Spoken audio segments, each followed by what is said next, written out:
7 stands for 7 ounces. So the way you put it on, you open up the Velcro here. I'm just going to show you how this is done here, like this. And then you slip your hand underneath the straps here, so the hand is underneath the strap. Got it. And then make a nice and comfortable cradle. So this way you have good engagement, Sure. neutral grip. Don't make it tight, because Uh-huh. the tendency is that we want to grab onto something hard. So we nicely cradled. And I like to kind of like shimmy. This is a brand new out of the box, but I like to shimmy the plastic hoop over here, so that reposition it to this place where I can lock it in. Mm-hmm. And when I lock it in, the plastic is not against your hand over here. Mm-hmm. So you lock it in. So this you have to be rather secure. Make it tight enough that you feel that your hand is completely engaged.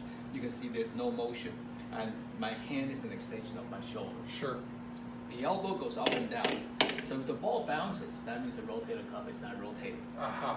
The only ability to make the ball rotate 100% from the rotator cuff. Sure. And you're working all 4 of them simultaneously. Being simultaneous meaning that one contraction in 1/6 of a second. Uh-huh. So that's pretty much simultaneous. Right, sure. So in order for the ball to work in both a concentric and eccentric mode.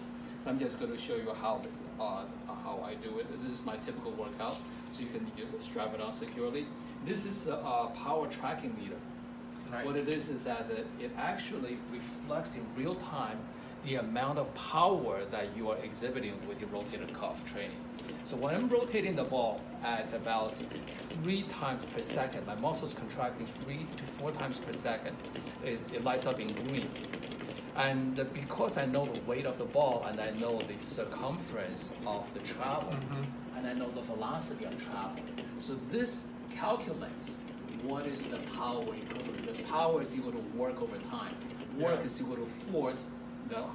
You're throwing a 5-ounce ball 60 feet. What is the work? Sure. And power is whether you're throwing at 60 miles per hour or 90 miles per hour. Uh-huh. So if you rotate it slowly, it's in green.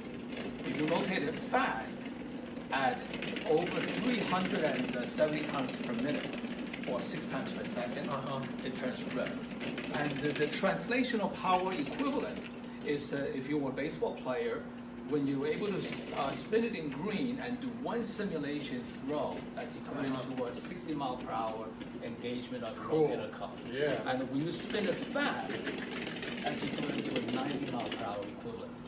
For swimmers, we have also translational equivalent as well. Whether you're swimming 100 meters at a certain pace versus another pace, which is all calculated for different sports. For racket sports, in terms of a tennis racket acceleration velocity of 90, or golf club swing speed. Yeah. So you know. So This is awesome. Yeah. I'm going to show you the workout. This is the most intensive workout that trains the subscap for the. It trains both the subscap and for swimmers especially, and you have it shown on your video. So we start from here, go all the way around, sweep it across on top of this. Yep. All the while spinning the ball. Okay. All right. Okay. So we're going to start spinning the ball.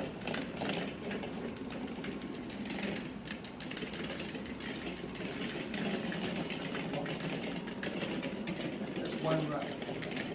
So how many repetitions are you generally prescribing for I generally try to do this 5 times consecutively in a row. Well, I cheated. So yeah, that's a moment of lack of concentration. So this is an exercise I've done a lot of times with my swimmers. You've seen it on my Instagram page, but we're just trying to make it more functional by actually using the ShoulderSphere to engage all of the rotator cuff. Right.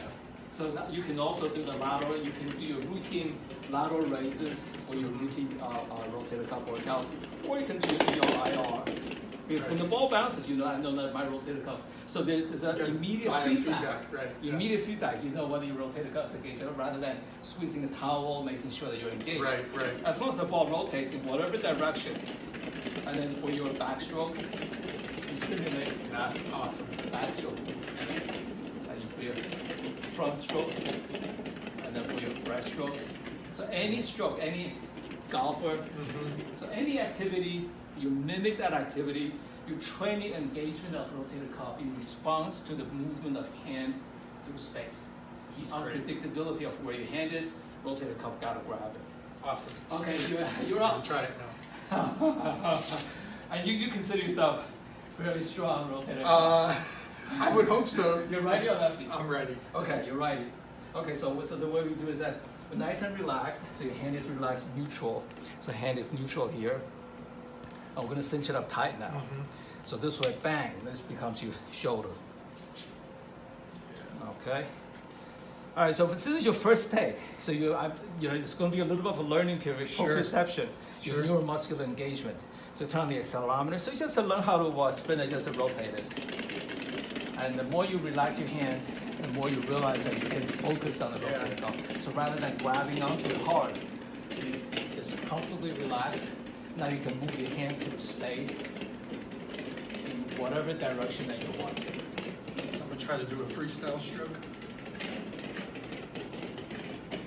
Woo. That's one rep.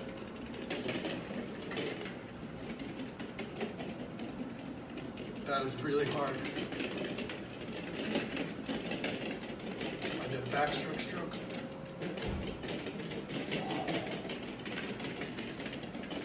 So these are movements that all swimmers must do.